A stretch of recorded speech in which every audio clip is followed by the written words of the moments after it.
Hello everyone, how are you? I hope all of you are highly energetic, highly hopeful and very good. This side, I am Priyanka Saxena and I'll be telling you indirect taxation. Indirect taxation के अंदर currently hottest topic है GST, Goods and Services Tax, जिसका आज हम introduction start करेंगे. आइएगा बेटा, GST एक बहुत ही लॉजिकल लॉ है, बहुत ही इंटरेस्टिंग लॉ है, जिसके अंदर हर प्रोविजन के पीछे एक कारण है. अगर हम उस कारण को, उस लॉजिक को अच्छे से समझ लें तो इस लॉ को हम बहुत आसानी से क्लियर कर लेंगे, इसके प्रोविजंस बहुत आसानी से याद कर लेंगे और इसको इंटरप्रेट या अप्लाई करने में हमें कभी भी कोई प्रॉब्लम नहीं आएगी. आइएगा समझते हैं इस लॉ को. जीएसटी यानी गुड्स एंड सर्विसेज टैक्स सरकार ने इंट्रोड्यूस किया ऑन 1 जुलाई 2017. इस पर्टिकुलर डेट को हम जीएसटी की अपॉइंटेड डेट भी कहते हैं. वो डेट जब जीएसटी इंडिया में लागू हुआ था, अपॉइंट हुआ था. इस पर्टिकुलर दिन से पहले जब जीएसटी नहीं लगा करता था, उन दिनों इनडायरेक्ट टैक्सेशन के अंदर कुछ और लॉ हुआ करते थे. जैसे कि एक लॉ हुआ करता था excise duty, which was a tax on manufacturing of goods. ये लॉ कहता था इंडिया में कोई भी गुड्स की मैन्युफैक्चरिंग होगी, प्रोडक्शन होगी, तो उस पर हम एक टैक्स लगाएंगे in the name of excise duty. एक दूसरा लॉ हुआ करता था CST, central sales tax, which was chargeable. It was a tax on inter state sale of goods. Inter state का मतलब क्या होता है? जहां पे सामान एक स्टेट से दूसरे स्टेट में बेचा जाए. इसके अलावा एक और लॉ होता था वैट, वैल्यू एडेड टैक्स. ये टैक्स चार्ज होता था on intra state sale of goods. Intra state का मतलब क्या है? जहां पे सामान सेम स्टेट के अंदर बेचा जाता था. यानी मान लीजिए सामान यूपी के लखनऊ इलाके से यूपी के ही नोएडा रीजन के अंदर बेचा जा रहा है. हम कहते हैं बेटा यूपी में ही लखनऊ से सामान यूपी के नोएडा रीजन में बेचा जा रहा है, तो यानी बिक्री जो है सेम स्टेट के अंदर हो रही है. ऐसी सेम स्टेट की बिक्री को हम इंट्रा स्टेट सेल कहते थे और इस पे वैट लगाते थे. हाउएवर अगर यूपी से सामान केरला भेजा जा रहा है, केरला बेचा जा रहा है, तो सर उस सिचुएशन में ये इंटर स्टेट सेल हो जाती थी और इस पर हम सीएसटी को चार्ज करते थे. Is that clear? इसके अलावा सर्विस टैक्स हुआ करता था, जो सर्विसेज के लिए लगाया जाता था. नाम से ही क्लियर था sir, it was a tax on rendering of services. जब भी आप कोई सर्विसेज इंडिया में केटर करते थे, प्रोवाइड करते थे, तो उस पर सर्विस टैक्स लगता था. सर्विसेज का मतलब होता था which are intangible, generally which are intangible in nature.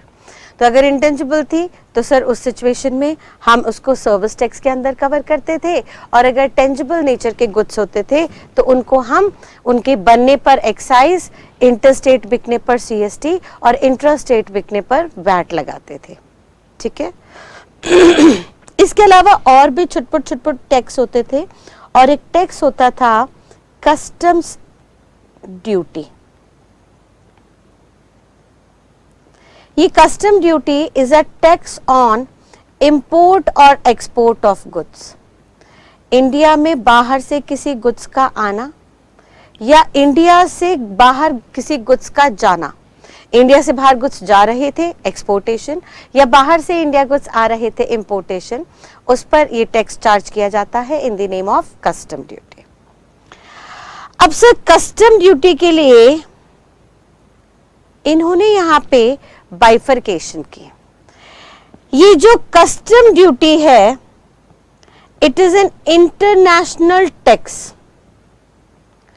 International tax का मतलब है सर पूरी दुनिया में ये लगाया जाता है।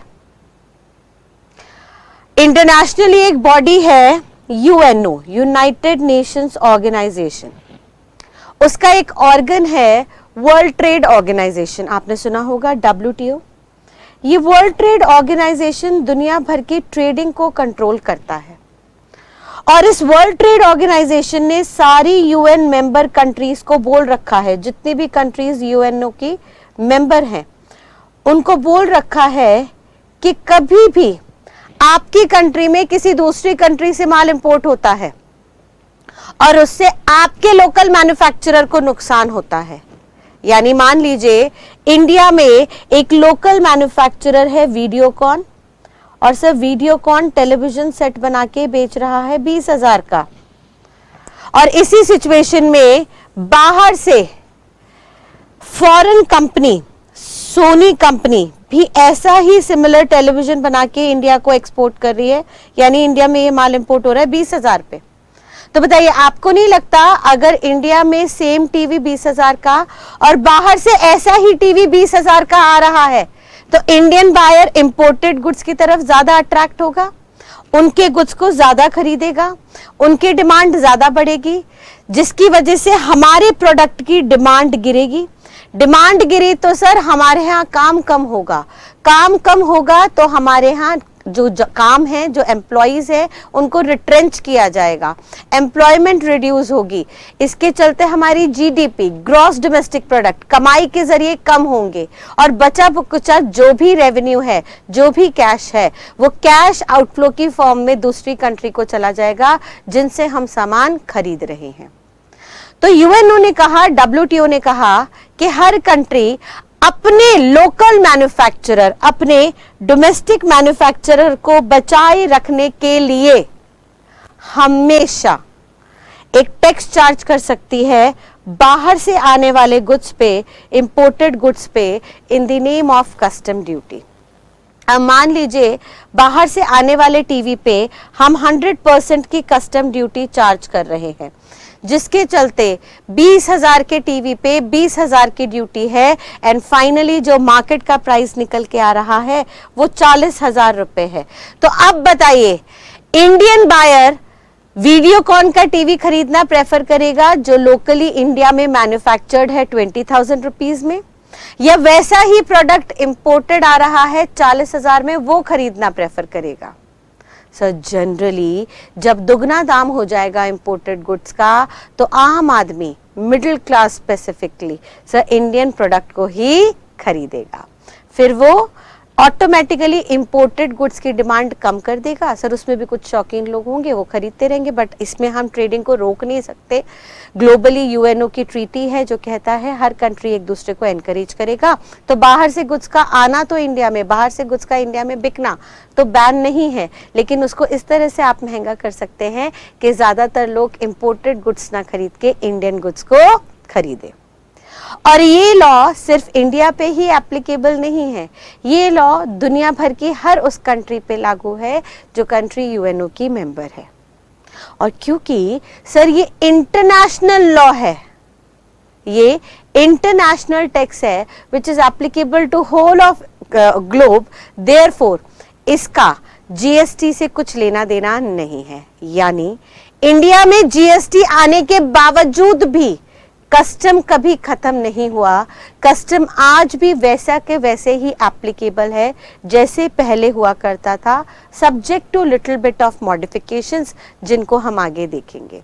यानी custom being an international tax has not been abolished even if GST has been introduced in India covering all the indirect taxes in general। India में जितने भी इनडायरेक्ट टैक्सेस हैं उसमें मेजॉरिटी इनडायरेक्ट टैक्सेस को सबस्यूम कर लिया है जीएसटी ने, बट उसके अंदर कस्टम ड्यूटी चार्ज नहीं होती। और उसका आप रीजन समझ पा रहे हैं, उसका रीजन सिंपली क्या है सर? उसका रीजन है it is an international tax, therefore उस सिचुएशन में हम सिर्फ और सिर्फ इस लॉ को वैसा का वैसा ही अप्लाई करेंगे जैसा दुनिया भर में लागू होता है, ठीक है। हाउएवर कस्टम्स के अलावा जितने मेजरली इनडायरेक्ट टैक्सेस थे उन सबको सबस्यूम कर लिया, मर्ज कर दिया गया under a fresh tax in the name of GST, जिसका पूरा नाम है गुड्स एंड सर्विसेज टैक्स। और इस नाम से ही बहुत हद तक क्लियर है कि सर चाहे आप गुड्स बनाओ, चाहे आप गुड्स बना के बेचो, चाहे वो बिक्री इंटरस्टेट में हो या वो बिक्री इंट्रास्टेट में हो, हमेशा एक ही टैक्स चार्ज किया जाएगा इन the name of GST. And साथ साथ आप गुड्स के साथ सर्विसेज भी ले लीजिए तो भी उन पे आपको एक ही टैक्स चार्ज किया जाएगा इन the name of GST. Clear sir? लेकिन क्या जीएसटी आने की वजह से पुराने सारे लॉस खत्म हो गए? ना सर, जीएसटी 2 आर्टिकल्स पे स्पेसिफिकली इंक्लूड नहीं किया गया due to some constitutional amendments, constitutional restrictions, constitutional responsibilities। Constitution में कुछ रिस्ट्रिक्शंस हैं जिसके चलते GST shall not be chargeable on alcohol. Constitution के अंदर कुछ आर्टिकल्स हैं, कुछ प्रोविजंस हैं जो अल्कोहल की टैक्स की चार्ज करने की पावर एक्सक्लूसिवली स्टेट गवर्नमेंट को देते हैं। वो कहते हैं सर अल्कोहल के सिनेरियो में किसी भी हालत में सेंट्रल गवर्नमेंट कोई लॉ नहीं बना सकती।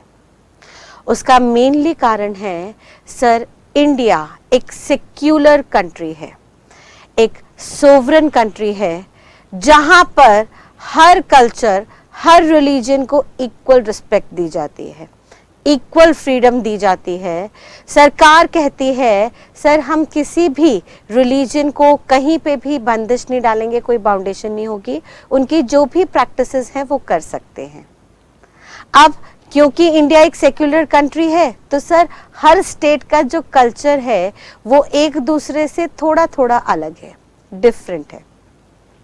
अब मान लीजिए इंडिया में एक स्टेट आया Gujarat, which is highly conservative, और उसी के नियर बाय एक और रीजन आ गया Goa, which you already know, which is highly open minded. Sir अब गुजरात में अल्कोहल को सरकार ने बैन कर दिया।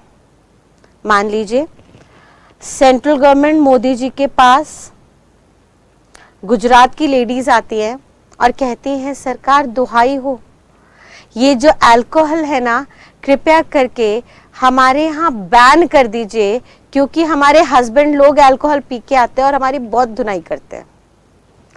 तो अगर आपको वोट चाहिए तो प्लीज हमारे लिए अल्कोहल को बंद कर दीजिए। अब मोदी जी इन लेडीज की प्रॉब्लम सुनते हैं और मान लीजिए वो अल्कोहल बैन कर देते हैं, तो बताइए मोदी बैठे हैं सेंट्रल गवर्नमेंट में, और सेंट्रल गवर्नमेंट अगर कोई भी लॉ बनाती है तो सर वो पूरी की पूरी इंडिया पे लागू होता है। अगर सेंट्रल गवर्नमेंट ने अल्कोहल बैन किया तो पूरी इंडिया में अल्कोहल बैन हो जाएगा, और सर अगर पूरी इंडिया में अल्कोहल बैन हो गया तो अल्टीमेटली और स्टेट्स को और एरियाज को प्रॉब्लम होनी शुरू हो जाएगी। अब मान लीजिए अल्कोहल बैन होते हुए सबसे पहले प्रॉब्लम हुई गोवा को। सर गोवा के अंदर बहुत डिफरेंट कल्चर्स हैं, पारसी कल्चर मेनली वहाँ पे ओरिएंटेड है। तो सर उनके कल्चर में क्या होता है, वहाँ पे एक फ्रूट होता है जिस फ्रूट का जूस निकाल के उसको फर्मेंट किया जाता है, बासा किया जाता है, पुराना किया जाता है, और जैसे ही वो जूस पुराना होता है वो कन्वर्ट हो जाता है अल्कोहल की शेप में, जिसको हम वहाँ पे फेनी कहते हैं। अब फेनी जो है उनके अकॉर्डिंगली बहुत न्यूट्रिशियस ड्रिंक है, जहाँ पे सुबह सुबह उठते ही बच्चों तक को भी ये पिला दी जाती है।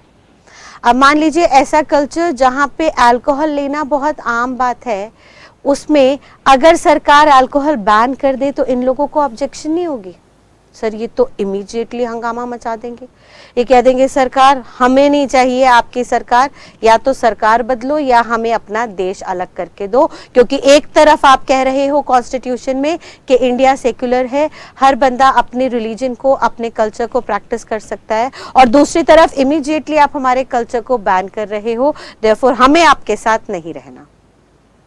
तो sir different states different regions के कल्चरल डिफरेंस होने के कारण हमारे सेक्युलरिज्म पे सवाल उठ सकता है।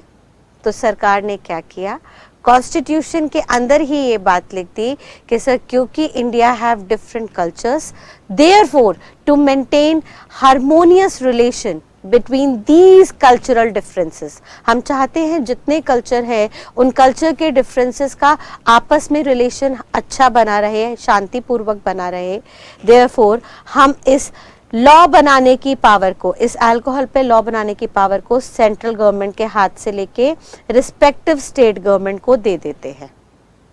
अब गुजरात गवर्नमेंट चाहे तो अल्कोहल को बैन कर दे, गुजरात अल्कोहल को बैन करती है तो वो अल्कोहल सिर्फ और सिर्फ गुजरात की टेरिटरी के अंदर बैन होगा, बाहर वो बैन नहीं होगा। और गोवा गवर्नमेंट चाहे तो अल्कोहल को टैक्स फ्री कर दे, सर गोवा के लोग वहां पे ऑलरेडी बहुत खुश हो जाएंगे टैक्स फ्री करते, तो गोवा गवर्नमेंट चाहे तो अल्कोहल को टैक्स फ्री कर दे, उससे गुजरात को कोई फर्क नहीं पड़ेगा। So the basic reason is that कि to maintain peace and harmony among different cultures between different states, the law of making or the power of making law on alcohol has been delegated to state government instead of central government. Alcohol पे law बनाने की power ही इन्होंने permanently constitution के अंदर state को दे दी instead of central, और क्योंकि central के पास इसकी पावर नहीं है, देयरफॉर ये आइटम जीएसटी के अंदर कवर हो ही नहीं सकता। क्लियर है बेटा? आगे सर अल्कोहल के अलावा उन्होंने यहाँ पे कुछ और आइटम्स को भी कवर किया। उन्होंने कहा 5 टाइप्स ऑफ पेट्रोलियम प्रोडक्ट्स हैं। पेट्रोल की कुछ कैटेगरीज हैं, petrol, aviation, turbine fuels and so on. उसमें 5 टाइप के प्रोडक्ट्स हैं जिसके लिए उन्होंने कहा सर इनको भी हम जीएसटी के अंदर चार्ज नहीं करेंगे। और क्योंकि ये 2 आइटम्स जीएसटी के अंदर कवर नहीं हुए, देयरफॉर जीएसटी में इनको नाम दिया गया नॉन टैक्सेबल गुड्स, वो गुड्स जो जीएसटी के अंदर टैक्स नहीं होते। तो मैम अगर ये आइटम जीएसटी में नहीं है तो इसका मतलब क्या कोई इस पर टैक्स ही नहीं लगता? ना सर, ये आइटम जीएसटी में कवर नहीं है, लेकिन ये आइटम्स पे टैक्स तो जरूर लगेगा। और कौन सा टैक्स लगेगा? जो ऑलरेडी जीएसटी से पहले चलता आ रहा है। यानी अल्कोहल के बनने पर, अल्कोहल के एक स्टेट से दूसरे स्टेट में बिकने पर, या अल्कोहल के एक स्टेट के अंदर अंदर बिकने पर एक्साइज, सीएसटी और वैट एज इट इज लग जाएगा। यानी आज भी बताइए, आज भी क्या एक्साइज एक्ट इंडिया में एप्लीकेबल है या नहीं? लॉ मेकर कहता है यस, बिल्कुल है। हाउएवर इसकी जो एप्लीकेबिलिटी है वो रिस्ट्रिक्ट हो गई है only up to few articles such as alcohol and 5 types of petroleum products. ठीक है सर, वो कह रहा है जो 5 तरीके के पेट्रोलियम प्रोडक्ट थे और अल्कोहल जिस पे जीएसटी लागू नहीं हुआ, उस पे आज भी पुराने लॉज एप्लीकेबल है एज इट इज, उसमें कोई फर्क नहीं पड़ा। और क्योंकि आज भी ये पुराने लॉज एप्लीकेबल है, यानी ये अभी तक इंडिया से एबॉलिश नहीं हुए हैं, ऑल्दो उनकी एप्लीकेबिलिटी लिमिटेड हो गई है अप टू फ्यू आर्टिकल्स। साथ साथ गवर्नमेंट ने कहा कि सर ये पुराने जितने भी आइटम्स हैं इनमें से हम एक आइटम और लेंगे, दैट इज टोबैको, तंबाकू। और तंबाकू पे भी पुराने सारे टैक्सेस चार्ज किए जाएंगे। यानी तंबाकू की आप मैन्युफैक्चरिंग करोगे तो आपको एक्साइज ड्यूटी देनी होगी, तंबाकू को आप इंटर स्टेट सेल में बेचोगे तो आपको सीएसटी देना होगा, तंबाकू को आप इंट्रा स्टेट में बेचोगे विद इन सेम स्टेट तो आपको उसके ऊपर वैट भी पे करना पड़ेगा। तो क्या मैम टोबैको यहां से एक्सक्लूड हो गया है? ना, टोबैको इकलौता ऐसा प्रोडक्ट है जो जीएसटी के अंदर भी कवर हो जाएगा। यानी सरकार ने कहा कि सर टोबैको पे तो हम पुराने सारे टैक्सेस भी लगाएंगे जो चले आ रहे हैं, एक्साइज, सीएसटी और वैट के, और साथ साथ इस पे हम जीएसटी को भी चार्ज करेंगे। मैम ऐसा क्यों? तो सुनिएगा सर, टोबैको एक ऐसा प्रोडक्ट है जिससे लाखों करोड़ों लोग हर साल मर रहे हैं। Sir highly injurious to health, बहुत जो भी ले रहा है उसको कैंसर की प्रॉब्लम आ रही है, अप टू अ पीरियड कुछ ना कुछ उनके साथ हेल्थ प्रॉब्लम्स, हेल्थ इश्यूज चल रहे हैं, लेकिन फिर भी सरकार इसको बैन नहीं कर पा रही। उसका कारण है सरकार का मैक्सिमम रेवेन्यू टोबैको और टोबैको रिलेटेड प्रोडक्ट से आता है। अगर सरकार टोबैको को बैन कर देगी तो उसका मेजॉरिटी रेवेन्यू आना बंद हो जाएगा, और सरकार के मुताबिक अगर उनका रेवेन्यू आना बंद हो जाएगा तो वो देश की तरक्की नहीं कर पाएंगे। फिर भले देश की तरक्की की बात हो या अपनी तरक्की की, सरकार ने ये कह दिया सर तंबाकू को हम कभी बैन नहीं करने वाले, क्योंकि इससे हमें मैक्सिमम रेवेन्यू जनरेट होता है। हाँ, ऑल्दो तंबाकू से हेल्थ इश्यूज आते हैं तो हम आपको ऑटोमेटिकली कुछ उसके अंदर स्टैट्यूटरी वार्निंग लगा के देंगे, कुछ तस्वीरें देंगे, उसमें कुछ लॉज बना देंगे कि 18 साल से कम बच्चों को मत बेचिए, जब बेचिए तो उसके अंदर कुछ फोटोग्राफ्स ऐसी डेंजरस लगा दीजिए, नीचे स्टैट्यूटरी वार्निंग दे दीजिए कि देखिए अगर आप पिएंगे तो आपको ऐसी बीमारी हो सकती है, आपको डेथ मर सकते हैं आप जल्दी, एंड ऑल दोज थिंग्स।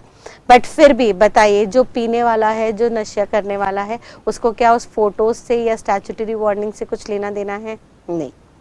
अब सरकार कहती है sir tobacco maximum revenue generating product है इसलिए हम बैन नहीं कर रहे हैं, तो क्योंकि अगर हम रेवेन्यू के लिए टोबैको को बैन कर ही नहीं रहे तो क्यों ना टोबैको पे अच्छे से ही रेवेन्यू रिकवर कर लिया जाए।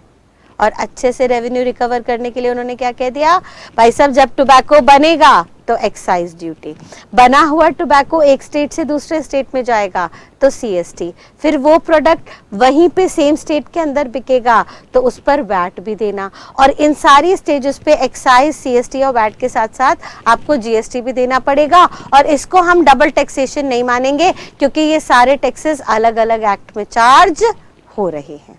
और according to law double taxation सिर्फ तब होता है जब एक ही के एक्ट के अंदर एक बार से ज्यादा टैक्स लग रहा है। अगर आप अलग अलग एक्ट में एक ही आइटम पे डिफरेंट टैक्सेस लगा रहे हैं तो वो डबल टैक्सेशन नहीं है, फिर तो वो सारे टैक्सेस आपके सेलिंग प्राइस के अंदर जुड़ते जा रहे हैं। और सरकार कह रही है देखिए टोबैको पे इतने सारे टैक्सेस लगाने का पर्पस है, हम ज्यादा टैक्सेस लगाएंगे तो टोबैको का प्राइस महंगा होता जाएगा, और हमारे अकॉर्डिंगली जब भी किसी प्रोडक्ट का प्राइस बढ़ता है तो उसकी डिमांड घटती है।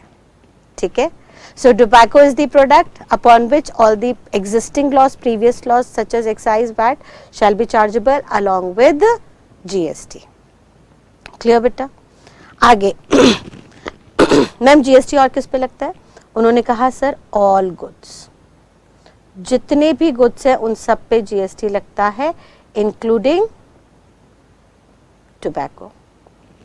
ठीक है, टोबैको मिला के जितने भी गुड्स है except alcohol and 5 types of petroleum products, इनके अलावा जितने भी प्रोडक्ट्स हैं उन सब पे जीएसटी लगेगा, उन सबको हम जीएसटी के पर्पस के लिए टैक्सेबल गुड्स मान लेंगे। क्लियर है बेटा? आगे अब मैम जीएसटी और किस पे लगेगा? सर जीएसटी गुड्स पे तो लगेगा ही लगेगा, साथ साथ सर्विसेज पे भी लगाया जाएगा।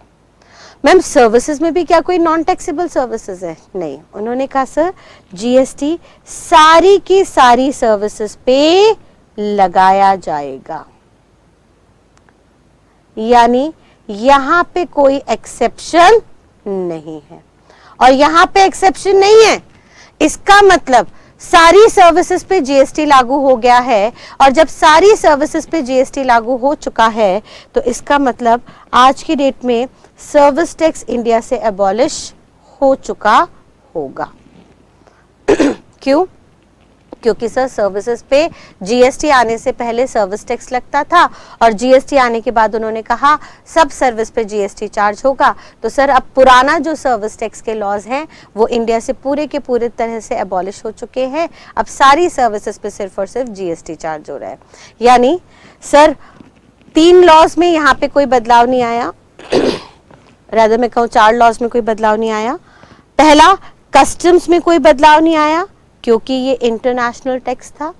दूसरा, एक्साइज, सीएसटी, वैट, इन 3 लॉज में कोई बदलाव नहीं आया, subject to they shall be applicable to alcohol and petroleum products.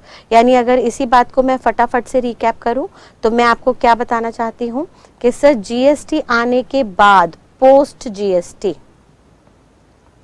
GST आने के बाद सारे के सारे लॉस को जीएसटी ने कवर कर लिया except custom duty. Custom duty पे जीएसटी कवर नहीं कर पाया, जीएसटी उसको सब्स्टिट्यूट नहीं कर पाया। हाँ, ऑल्दो जीएसटी का थोड़ा सा इम्पैक्ट कस्टम में जरूर आएगा जिसको हम आगे चल के देखेंगे, बट जीएसटी आने की वजह से कस्टम को खत्म नहीं किया गया because customs is an international law which is applicable to all of the countries globally। therefore Indian law के changes में चलते आप internationally कोई बदलाव as such नहीं कर सकते। दूसरा, सर जो आपका जीएसटी है वो 2 आइटम्स पे यानी टेक्निकली सारे गुड्स पे एप्लीकेबल होगा और सारी सर्विसेज पे एप्लीकेबल होगा, बट 2 आइटम्स के अंदर वो लागू नहीं होगा। वन इज अल्कोहल एंड दूसरा 5 टाइप्स ऑफ पेट्रोलियम प्रोडक्ट जिसको हम नाम देंगे नॉन टैक्सेबल गुड्स। और ये जो नॉन टैक्सेबल गुड्स हैं इन पे हम जितने भी प्रीवियस लॉज हैं यानी एक्साइज, सीएसटी और VAT as it is apply करते रहेंगे। और तो और यहाँ पे एक डिफरेंट आर्टिकल हो जाएगा टोबैको जो जीएसटी के अंदर भी आएगा और साथ साथ आपके पुराने लॉज में भी कवर होगा। और क्योंकि ये मैक्सिमम रेवेन्यू जनरेटिंग प्रोडक्ट है तो इसमें से हमें मैक्सिमम रेवेन्यू लेना ही लेना है। इसका प्राइस इतने टैक्सेस रखने के बाद बढ़ रहा है, बढ़ने दीजिए, अच्छा है।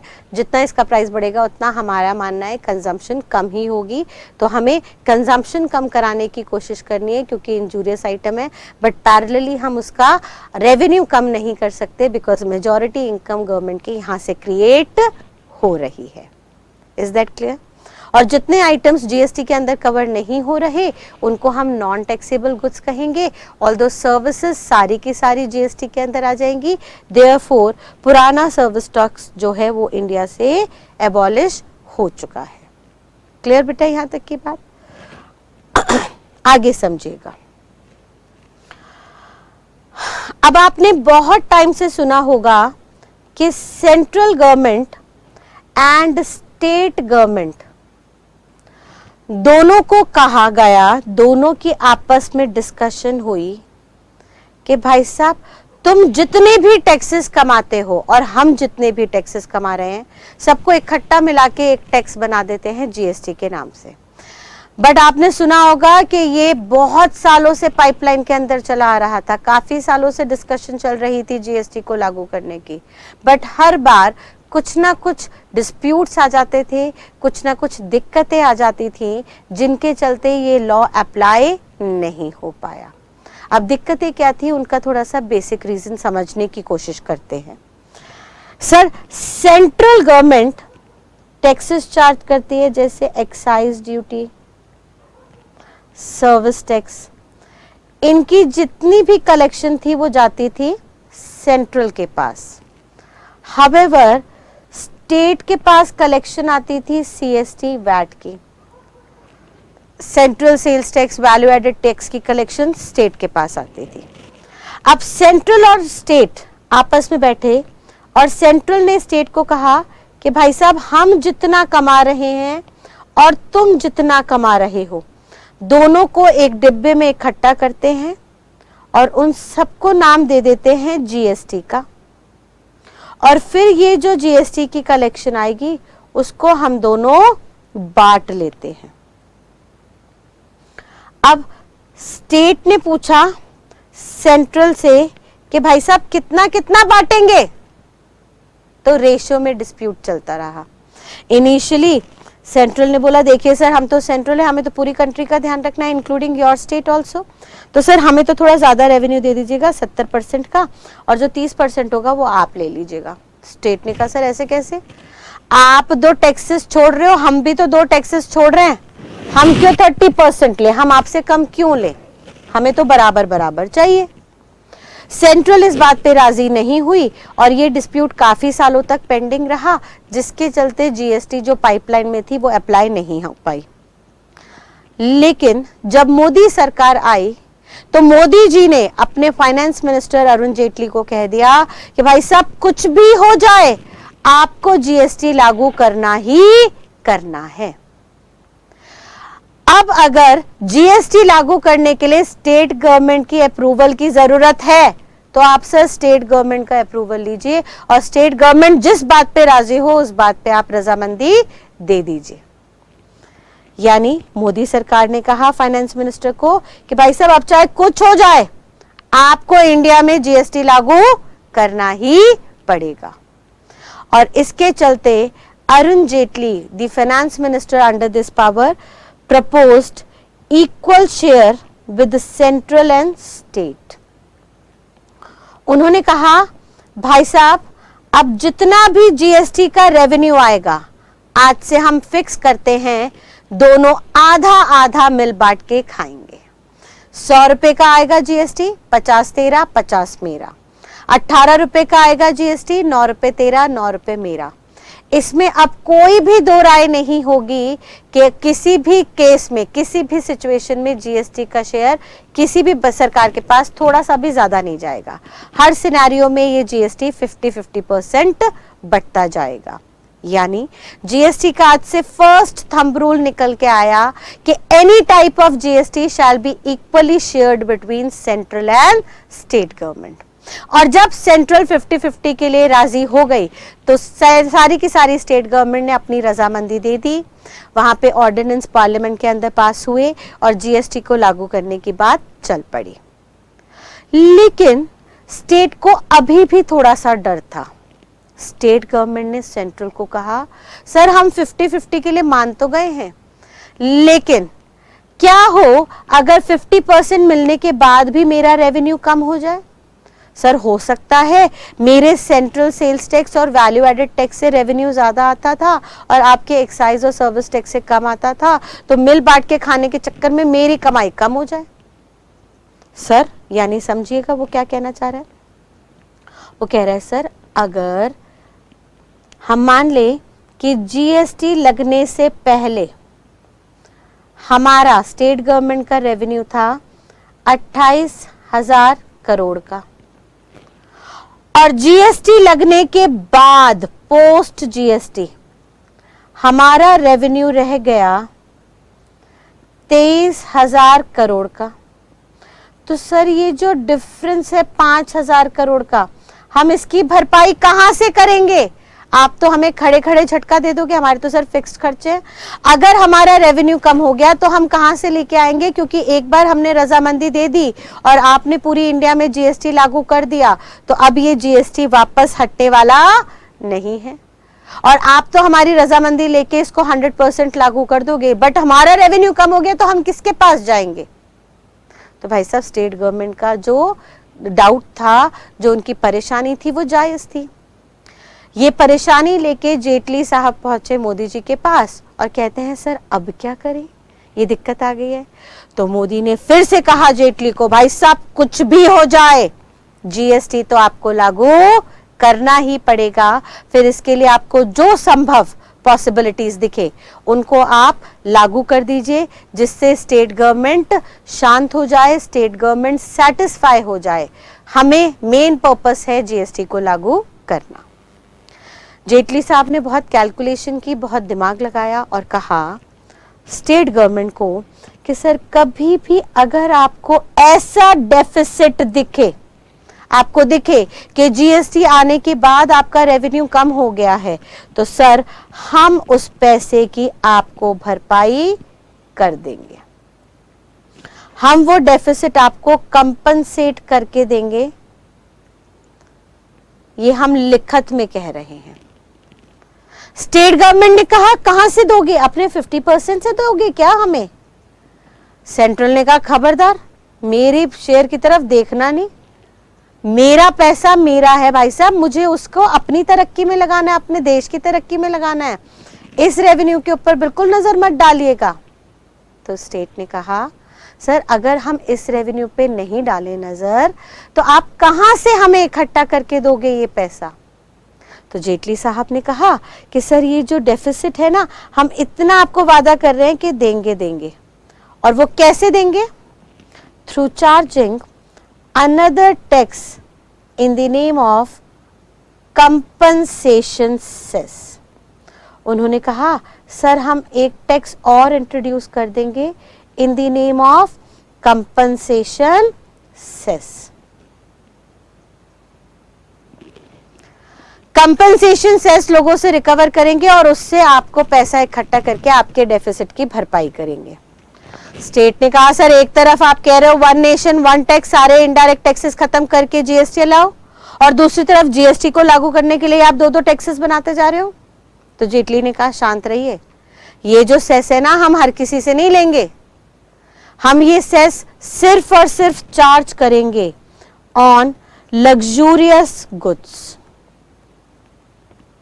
यानी पहली बात तो ये सेस किसी भी सर्विस पे नहीं लगेगा।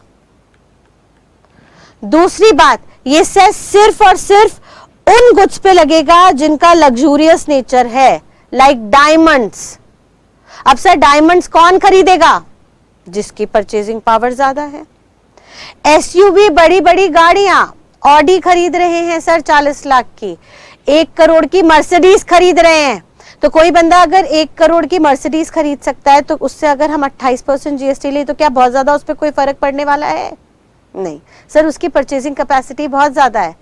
तो जेटली ने कहा कि सर जेटली साहब बोले हम ये सेस सिर्फ और सिर्फ उन लोगों से लेंगे जिनकी खरीदने की क्षमता ज्यादा है, जो रईस लोग हैं, जिनकी परचेजिंग पावर ज्यादा है, जो एक्स्ट्रा पैसा खर्च कर सकते हैं। भाई साहब खड़े खड़े 1 करोड़ दे सकते हैं सिर्फ गाड़ी खरीदने के लिए, यानी उनके पास 1 करोड़ सरप्लस पड़ा है अपनी बेसिक जरूरत पूरी करने के बाद। तो उन लोगों से ये टैक्स चार्ज किया जाएगा, आम आदमी से ये टैक्स चार्ज नहीं किया जाएगा।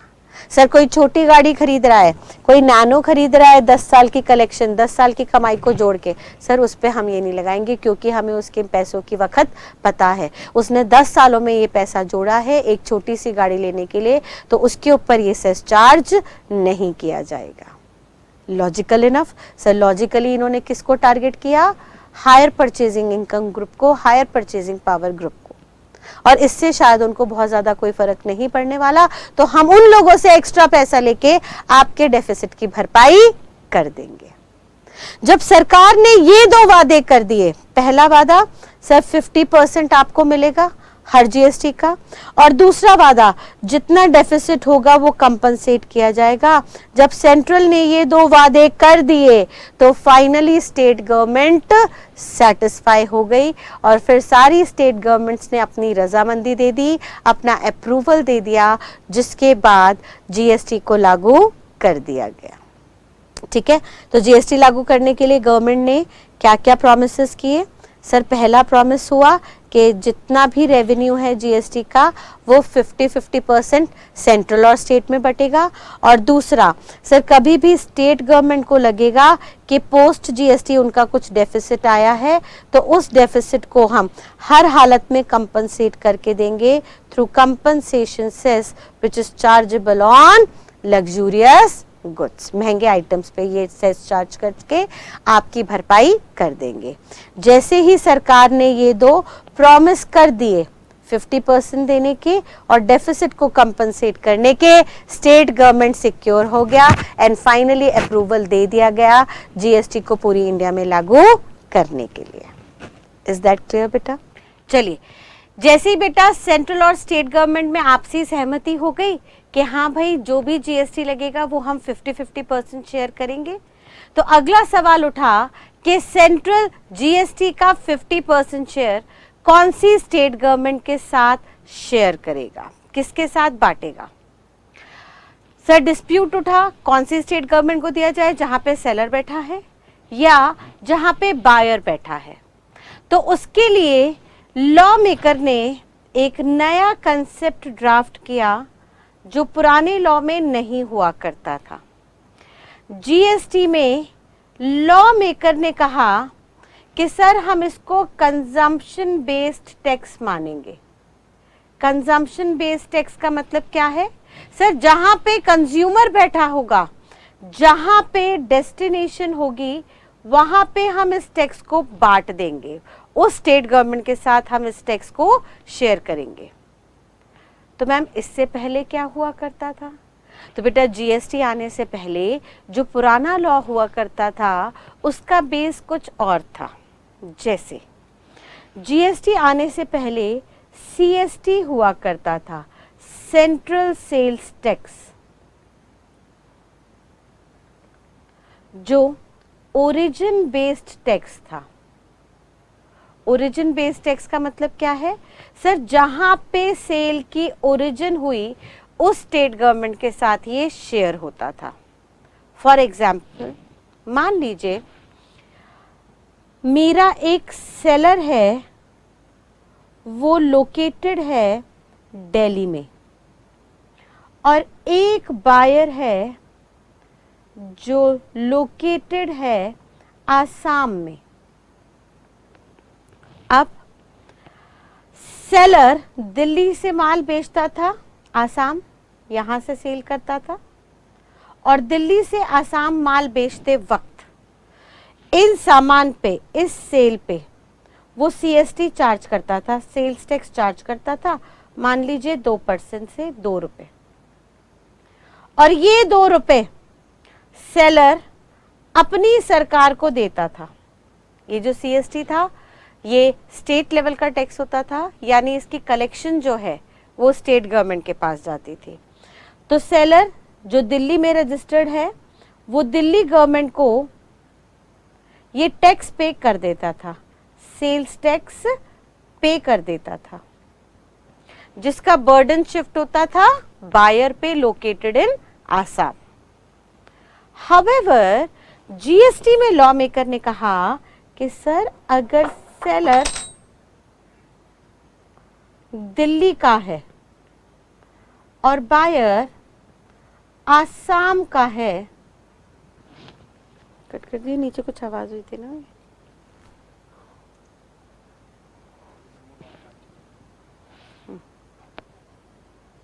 कट कर देगा बाद में।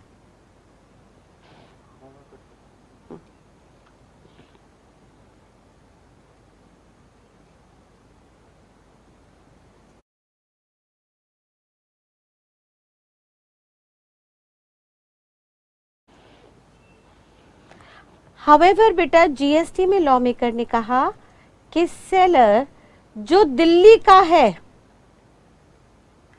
अगर वो आसाम के बायर को माल बेच रहा है तो सर दिल्ली गवर्नमेंट को टैक्स जाना थोड़ा गलत हो जाएगा। सर ये जो जीएसटी है ये है तो इनडायरेक्ट टैक्स, यानी भले ही इसको पे करेगी सेलर, ओरिजिन पे किया जाएगा, लेकिन इसका बर्डन किस पे शिफ्ट होगा? सर इसका बर्डन फाइनल कंज्यूमर पे शिफ्ट होगा। इनडायरेक्ट टैक्स का मतलब ही क्या होता है? वो टैक्स जो गवर्नमेंट तक जा रहा है एक पर्सन द्वारा, लेकिन जिसका बर्डन, जिसकी जिम्मेवारी शिफ्ट हो रही है कंज्यूमर पे। यानी सेलर जो गवर्नमेंट को टैक्स पे करेगा वो टैक्स किससे रिकवर कर लेगा? सर ऑब्वियस सी बात है वो बायर से टैक्स रिकवर करेगा। तो अल्टीमेटली इस टैक्स का बर्डन किस पे गया? सर बायर पे गया। क्योंकि इस इनडायरेक्ट टैक्स का बर्डन बायर पे शिफ्ट हो रहा है तो लॉ मेकर ने कहा सर जहां पे बायर लोकेटेड है उसकी सरकार को ये हिस्सा मिलना चाहिए, ना कि सेलर की गवर्नमेंट को। यानी बायर कहाँ का है? आसाम का। तो सर आसाम गवर्नमेंट को ये हिस्सा मिलना चाहिए। Assam government shall be eligible to receive 50% of GST paid. भाई सिंपल सी बात है, जब कंज्यूमर पे बर्डन शिफ्ट हो रहा है तो कंज्यूमर ने जो टैक्स दिया उसका पैसे का अधिकार उसकी स्टेट गवर्नमेंट को है, क्योंकि उस स्टेट गवर्नमेंट की वजह से कंज्यूमर इस काबिल हुआ, उसको अपॉर्चुनिटी मिली कि वो पैसा खर्च कर सके। फिर ऑब्वियसली उसने काम किया होगा, वहाँ पे एम्प्लॉयमेंट अपॉर्चुनिटी क्रिएट की होगी, जिसके चलते उसने ये रेवेन्यू क्रिएट किया जिसमें से वो पैसा खर्च कर रहा है, इंक्लूडिंग टैक्स। देयरफॉर इसके टैक्स का हिस्सा हम उसकी स्टेट गवर्नमेंट को पे करेंगे। यानी पुराने लॉ में क्या हो रहा था सर, पुराने लॉ में हम दिल्ली गवर्नमेंट को टैक्स दे रहे थे, यानी जहां पे ओरिजिन था सेल का, जहां से सेलर बैठा हुआ था, वहां पे हम टैक्स की भरपाई करते थे, उस स्टेट गवर्नमेंट को पैसा दिया जाता था। हावेवर जीएसटी में कहा कि सर बायर जहां पे बैठा है उसकी स्टेट गवर्नमेंट को ये पैसा मिलना चाहिए, यानी ये कंजम्पशन बेस्ड टैक्स रहेगा, जहां पे कंज्यूमर बैठा हुआ है उस सरकार को हमें इसका बेनिफिट, उसका हिस्सा देना चाहिए। अब सवाल ये उठा कि सर है तो जीएसटी इनडायरेक्ट टैक्स ही, यानी पे तो ओरिजिन पे ही होगा जैसे पहले हो रहा था। सर जहां पे ओरिजिन था वहीं पे ओरिजिनेटर को, सेलर को बोल दिया जाता था टैक्स पे कर दो, और ऐसा ही जीएसटी में होगा सर, जहां पे ओरिजिन है वहां सेलर को बोला जाएगा टैक्स पे कर दो।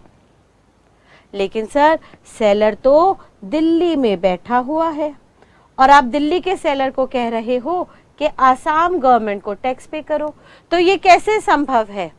दिल्ली का सेलर तो दिल्ली में रजिस्टर्ड है, दिल्ली के सेलर का रिकॉर्ड आसाम गवर्नमेंट के पास तो अवेलेबल ही नहीं है, तो वो आसाम गवर्नमेंट के अकाउंट में पैसे कैसे ट्रांसफर करे? तो इसके लिए जीएसटी के अंदर एक नया कंसेप्ट इनकलकेट किया गया, जिसमें सरकार ने कहा कि कभी भी इंटर स्टेट सप्लाई होगी, इंटर स्टेट सेल या सप्लाई होगी, तो उस पर हम सेलर से ओरिजिन पे एक टैक्स पे कराएंगे इन the name of IGST, integrated GST, integrated goods and service tax, जो सेलर पे कर देगा सेंट्रल गवर्नमेंट को, क्योंकि भाई सेंट्रल तो पूरी इंडिया में यूनिफॉर्म है, तो सेलर किसी भी स्टेट पे बैठा हो वो पूरा का पूरा जीएसटी आईजीएसटी के नाम से पे कर देगा सेंट्रल गवर्नमेंट को, और फिर सेंट्रल गवर्नमेंट अपना 50% रिटेन करेगी जो उसका हिस्सा था, और बैलेंस 50% फॉरवर्ड कर देगी to that state government where end user is located. जहां पे एंड यूजर लोकेटेड होगा, यानी जहां पे कंजम्पशन होगी, यानी जहां पे सरकार मानेगी कि डेस्टिनेशन है। अब ये डेस्टिनेशन कैसे निकालेंगे इसको हम आगे चल के देखेंगे, लेकिन जहां पे गवर्नमेंट मानेगी कि डेस्टिनेशन है उस स्टेट गवर्नमेंट को ये हिस्सा दे दिया जाएगा। ठीक है, यानी अब सेंट्रल का रोल आया, जिसमें सेंट्रल को बोला गया कि सर हम आपको पूरा जीएसटी पे कर रहे हैं आईजीएसटी के नाम से, which is an aggregate of CGST and SGST. इन दोनों को आप रखिए, अपना हिस्सा उसमें से निकाल दीजिएगा और बैलेंस 50% उस सरकार को ट्रांसफर कर दीजिएगा जहां पे कंज्यूमर बैठा हुआ है, जहां पे कंजम्पशन है। और ये कैसे आपको ढूंढना है, इसके लिए हम आपसे कुछ डॉक्यूमेंटेशन वगैरह करवाएंगे, जिसको हम आगे चल के समझेंगे। लेकिन अभी फिलहाल के लिए हमें इतना समझना जरूरी है कि GST is a destination based consumption tax, जहां पे हम उस स्टेट गवर्नमेंट को इसका 50% हिस्सा देंगे जहां पे कंज्यूमर बैठा है, जहां पे कंजम्पशन हुई है, जहां पे डेस्टिनेशन हुई है। और यहाँ पे डेस्टिनेशन को हम नाम देंगे प्लेस ऑफ सप्लाई, जिसको हम आगे चल के कंसिडर करेंगे। ठीक है, तो जनरली जीएसटी और प्रीवियस लॉ के अंदर क्या डिफरेंस है? GST is a consumption based tax and other laws prior to GST was origin based tax। वहाँ पे जहाँ पे सेलर बैठा होता था, ओरिजिनेटर बैठा होता था, वहीं पे हम GST पे करवा देते थे। हाउएवर यहाँ पर GST के अंदर जहाँ पे सेलर बैठा है, सप्लायर बैठा है, देना तो उसे ही है GST अभी भी, लेकिन ये टैक्स का हिस्सा उस स्टेट गवर्नमेंट को जाएगा जहां पे कंजम्पशन हुई है, जहां पे डेस्टिनेशन है, जहां पे कंज्यूमर लोकेटेड है। और क्योंकि सेलर अलग स्टेट में बैठा है और बायर अलग स्टेट में, तो सर सेलर को बोल दिया जाएगा आप सारा टैक्स सेंट्रल गवर्नमेंट को दे दो। सेंट्रल गवर्नमेंट अपना 50% निकाल के बाकी उस स्टेट गवर्नमेंट को फॉरवर्ड कर देगी जहां पे कंजम्पशन हुई है। और कैसे डिटरमिन करेंगे कि वो स्टेट गवर्नमेंट कौन सी है, उसको हम कुछ रिटर्न्स फाइल के द्वारा डिटरमिन करेंगे। क्लियर है? चलिए नेक्स्ट, अब जीएसटी के अंदर कुछ टर्मिनोलॉजीज चेंज हुई, कुछ टर्म्स जो थी वो चेंज हुई। जैसे पुराने लॉ में एक्साइज के अंदर जब हम एक्साइज लेते थे तो एक्साइज के अंदर मैन्युफैक्चरिंग वर्ड आता था जिस पे एक्साइज ड्यूटी चार्ज होती थी या production. CST central sales tax और वैट वैल्यू एडेड टैक्स दोनों के अंदर टैक्स लगता था सेल्स पे।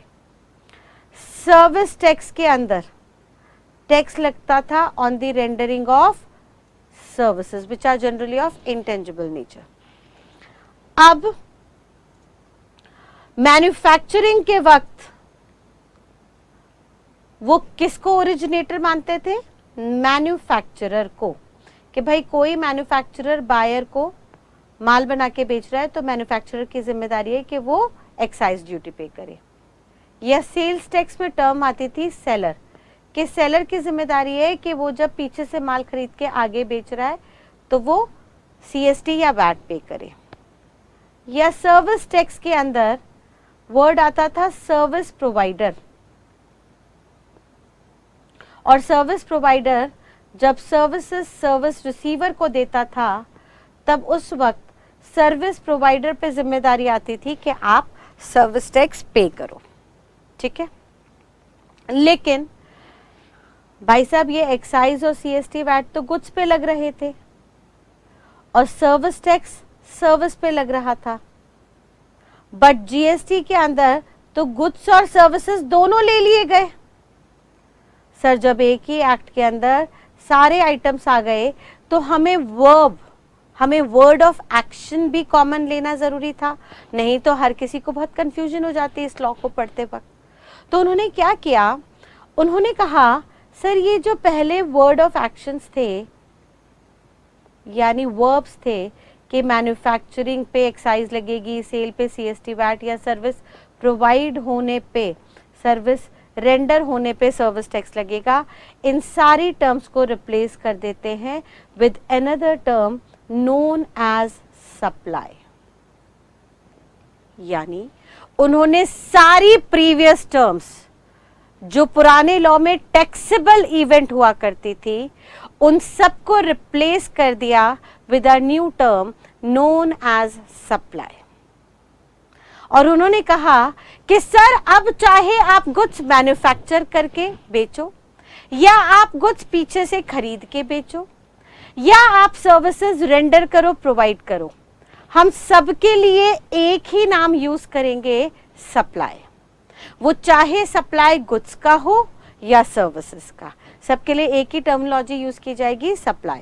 यानी सप्लाई जो है हमारा वर्ब है, हमारा वर्ड ऑफ एक्शन है, and it shall be treated as taxable event for GST. Taxable event का मतलब क्या है? ये वो घटना है जिसके घटने पर जीएसटी शैल बिकम चार्जेबल, लेविड हो जाएगा, चार्जेबिलिटी आ जाएगी। एंड ऑब्वियसली जब सारी टर्म्स को उन्होंने रिड्यूस करके, उन्होंने शॉर्ट डाउन करके सप्लाई में कन्वर्ट किया तो ऑब्वियस सी बात थी यहाँ पे जो असेसीज थे जिनसे टैक्स लिया जा रहा था उनके नाम को भी रिप्लेस कर दिया गया। उन्होंने कहा सर कोई मैन्युफैक्चरर हो जो गुड्स बना के बेच रहा है, कोई सेलर हो जो गुड्स खरीद के बेच रहा है, या कोई सर्विस प्रोवाइडर हो जो सर्विसेज दे रहा है, इन सब को आज से हम नाम देंगे सप्लायर, जो सप्लाई कर रहा है। और जिसको भी दे रहे हैं, बायर को, सर्विस रिसीवर को, यानी सिंपल सी बात कंज्यूमर को, उन सबको हम नाम देंगे रिसिपिएंट। क्या नाम देंगे? रिसिपिएंट। तो सर जो लोग भी असेसी हैं, यानी जो भी ओरिजिन पे बैठे हुए हैं, वो सप्लायर हो गए। जिनको सप्लाई दी जा रही है उनको हमने नाम दे दिया रिसिपिएंट। अब से सप्लायर को मैं बुलाऊंगी शॉर्ट में एस, और रिसिपिएंट को मैं शॉर्ट में बेटा बुलाऊंगी आर। ठीक है, आज से ध्यान रखिएगा रिसिपिएंट कौन। हम एक छोटा सा थंब रूल बना रहे हैं। सर रिसिपिएंट वो जो पे करता है। हर वो बंदा जो सप्लायर को पे कर रहा है वो हमारे लिए रिसिपिएंट होगा। किसको पे करता है? जो पे करता है to supplier for supply. Goods या सर्विसेज मिलने पर जो भी पेमेंट सप्लायर को जा रही है, वो पेमेंट जिस बंदे के द्वारा जा रही है वो हमारे लिए रिसिपिएंट होगा, और वो बंदा जिसने गुड्स या सर्विसेज सप्लाई की वो हमारे लिए सप्लायर होगा। यानी जीएसटी के अंदर हम 3 नई टर्म्स लेके आए। पहली टर्म टैक्सेबल इवेंट क्या होगा? Supply. It can be of goods as well as services. कौन देगा सप्लाई? सप्लायर। किसको दी जाएगी? रिसिपिएंट को। फिर वो चाहे गुड्स हो या सर्विसेज, उससे हमें कुछ लेना देना नहीं है। यानी आप मैन्युफैक्चरिंग करो, सेल करो, सर्विस प्रोवाइड करो, आप मैन्युफैक्चरर हो, सेलर हो, सर्विस प्रोवाइडर हो, जीएसटी के अंदर आपको असेसीज को बुलाया जाएगा सप्लायर के नाम से, और वर्ड ऑफ एक्शन को हम नाम देंगे सप्लाई का। ठीक है बेटा, यहां तक की बात एकदम क्लियर। पहले एक बार यहां तक की बात को समझिएगा। हमने क्या पढ़ा? हमने कहा बेटा गवर्नमेंट ने स्टेट को कन्वेंस किया कि दोनों मिलके अपने सारे पुराने टैक्सेस सरेंडर करके एक नया टैक्स बनाते हैं इन द नेम ऑफ जीएसटी, और ये जीएसटी हम दोनों मिलके आधा आधा बांटेंगे। जो भी जीएसटी आएगा उस पे 50-50% शेयर किया जाएगा, और ये 50% शेयर करने के साथ साथ कभी भी स्टेट गवर्नमेंट को लगा कि उसका रेवेन्यू कम हुआ है जीएसटी आने के बाद, तो उस डेफिसिट को सेंट्रल कंपनसेट करके देगी through compensation cess applicable on luxurious goods. दूसरा सवाल, सेंट्रल और स्टेट दोनों 50-50% शेयर करेंगे, तो ये 50-50% शेयर किस बेस पे होगा? उन्होंने कहा सर ये 50% शेयर होगा on the basis of consumption. यानी अनलाइक प्रीवियस लॉज में ये टैक्स जाता था सेलर गवर्नमेंट को, जहाँ पे सेलर बैठा होता था, बट अब जीएसटी के अंदर उन्होंने कह दिया सर ये भले ही जनरली सेलर पे करेगा, ओरिजिन पे टैक्स पे होगा क्योंकि इनडायरेक्ट टैक्स है जनरली। कुछ केसेस में हम देखेंगे रिसिपिएंट भी लायबल होगा जिसको हम रिवर्स चार्ज कहेंगे, but that will see later. अभी हम कह रहे हैं जनरली सर ये टैक्स पे करेगा ओरिजिन पे सप्लायर यानी सेलर। और ये पे कैसे करेगा? सर उन्होंने कहा अगर कोई इंट्रास्टेट सप्लाई होगी तो ये पे कर देगा GST in the name of IGST to central government. Central government उसका 50% रिटेन करेगी और बाकी फॉरवर्ड कर देगी उस स्टेट गवर्नमेंट को जहाँ पे कंजम्पशन है, डेस्टिनेशन है, जिसको हम प्लेस ऑफ सप्लाई कहते हैं। इसको भी हम आगे निकालना सीखेंगे। अब हमने ये देखा सप्लाई हमारा टैक्सेबल इवेंट है जिसपे सप्लायर को जनरली जीएसटी पे करना होगा। हाउएवर हम कुछ आगे चल के केसेस देखेंगे जहाँ पे सप्लायर के बजाय रेसिपिएंट को जीएसटी देना होगा, जिसको हम रिवर्स चार्ज मैकेनिज्म कहेंगे, RCM, but that will see later. अभी हम एक रफ आइडिया लेते हैं कि जनरली मेजॉरिटी केसेस में सप्लायर को जहाँ पे सप्लाई का ओरिजिन हुआ है वहीं पे गवर्नमेंट को टैक्स पे करना पड़ता है। Although GST being an indirect tax, इसका बर्डन आगे कंज्यूमर पे शिफ्ट होता है। ठीक है, चलिए तो इस बात को अब हम कंक्लूड करते हैं। जरा हम कहते हैं सर जीएसटी के अंदर टैक्सेबल इवेंट है सप्लाई, और सप्लाई को अगर बेसिक मीनिंग समझें तो इसका मतलब है ट्रांजैक्शन ऑफ गुड्स और सर्विसेज। कोई भी गुड्स या सर्विसेज की आप लेन देन करते हो, चाहे मैन्युफैक्चरिंग करके बेचते हो या आप एज अ सर्विस प्रोवाइडर उसको प्रोवाइड करते हो, तो दोनों ही सूरतों में उसको हम सप्लाई बोलेंगे। और इस सप्लाई को हम ब्रॉडली दो कैटेगरी में बांट देते हैं, intra state and inter state. जैसा कि नाम से ही क्लियर है, इंट्रा स्टेट का मतलब क्या होगा, वो सप्लाई जहां पे सप्लायर भी उसी स्टेट में बैठा है जहां पे रिसिपिएंट यानी बायर बैठा है। मान लीजिए एक सेलर है दिल्ली में और वो दिल्ली के ही बायर को गुड्स सेल करता है, तो सर ये हमारे लिए इंट्रा स्टेट सप्लाई बन गई। और ये इंट्रा स्टेट सप्लाई पे जीएसटी किसे के पे करना है, सर सप्लायर को पे करना है। और कौन सी स्टेट गवर्नमेंट को देना है इसका हिस्सा, सर उस स्टेट गवर्नमेंट को देना है जहां पे कंज्यूमर बैठा है। अब सर कंज्यूमर दिल्ली में बैठा है तो दिल्ली स्टेट गवर्नमेंट को हिस्सा मिलना चाहिए, और सप्लायर भी दिल्ली में बैठा है जिसे टैक्स देना है, तो सप्लायर को कहा भाई साहब आप डायरेक्टली स्टेट गवर्नमेंट को पे कर दो। बात समझ में आ रही है? एक बार फिर से दिमाग में बताइए। सर जीएसटी एक इनडायरेक्ट टैक्स है जिसको पे जनरली हम ओरिजिन पे करेंगे, सप्लायर पे करेगा गवर्नमेंट को, लेकिन उस जीएसटी का 50% हिस्सा कौन सी स्टेट गवर्नमेंट को मिलेगा, सर उस स्टेट गवर्नमेंट को मिलेगा जहां पे कंज्यूमर बैठा है। तो सर अगर सप्लायर और रेसिपिएंट यानी सेलर और कंज्यूमर बायर दोनों के दोनों, सेलर और बायर दोनों के दोनों एक ही स्टेट में बैठे हैं, तो सेलर को बोल दिया भाई साहब आप तो दिल्ली गवर्नमेंट को जानते हो ना, आप तो दिल्ली गवर्नमेंट के साथ रजिस्टर्ड हो और आपका बायर भी दिल्ली का ही है, तो जो भी जीएसटी जाना है उसका 50% दिल्ली गवर्नमेंट को, आप सरकार को जाना है, और रिमेनिंग 50% मोदी सरकार को जाना है, सेंट्रल गवर्नमेंट को। तो सर अब आपकी जिम्मेदारी है कि आप दोनों जीएसटी साथ साथ पे कर दो, उनको आधा आधा बांट के। यानी सप्लायर को कहा आप ही जितना जीएसटी बनता है, 100 रुपए का प्रोडक्ट था उस पर जनरली 18% के हिसाब से 18 रुपए का जीएसटी था, इस 18 का 50% सेंट्रल गवर्नमेंट को दे दो, मोदी सरकार को दे दो सीजीएसटी के नाम से, और रिमेनिंग 50% स्टेट गवर्नमेंट को। यहाँ पे कौन सी स्टेट गवर्नमेंट आ जाएगी, दिल्ली गवर्नमेंट, जहां पे कंज्यूमर लोकेटेड है। कंज्यूमर लोकेटेड है उस गवर्नमेंट को मिलना चाहिए था, क्योंकि GST is a consumption based tax, और सप्लायर भी इस बार यहीं पे लोकेटेड है, यानी वो दिल्ली गवर्नमेंट के साथ ही रजिस्टर्ड है, तो उसको कहा आप दिल्ली गवर्नमेंट को, दिल्ली स्टेट गवर्नमेंट को डायरेक्टली 50% जीएसटी पे कर दो। सिंपल सी बात। लेकिन अगर सप्लाई इंटर स्टेट है, इंटर स्टेट का मतलब क्या है, सर जहां पे सप्लायर बैठा है एक स्टेट में और रिसिपिएंट यानी बायर बैठा है किसी दूसरे स्टेट में, तो सर जनरली जीएसटी पे कौन करता है, वो बंदा जो गवर्नमेंट को टैक्स पे करता है उसको हम कहते हैं असेसी। तो जनरली असेसी कौन होगा, सप्लायर, पे तो सप्लायर को करना है, लेकिन उस जीएसटी का 50% शेयर कौन सी स्टेट गवर्नमेंट को जाएगा, जहां पे कंज्यूमर बैठा है। अब दिल्ली स्टेट गवर्नमेंट के साथ हमारा सेलर रजिस्टर्ड है, सेलर को बोला जीएसटी पे करो, लेकिन इसका 50% पंजाब गवर्नमेंट को जाएगा।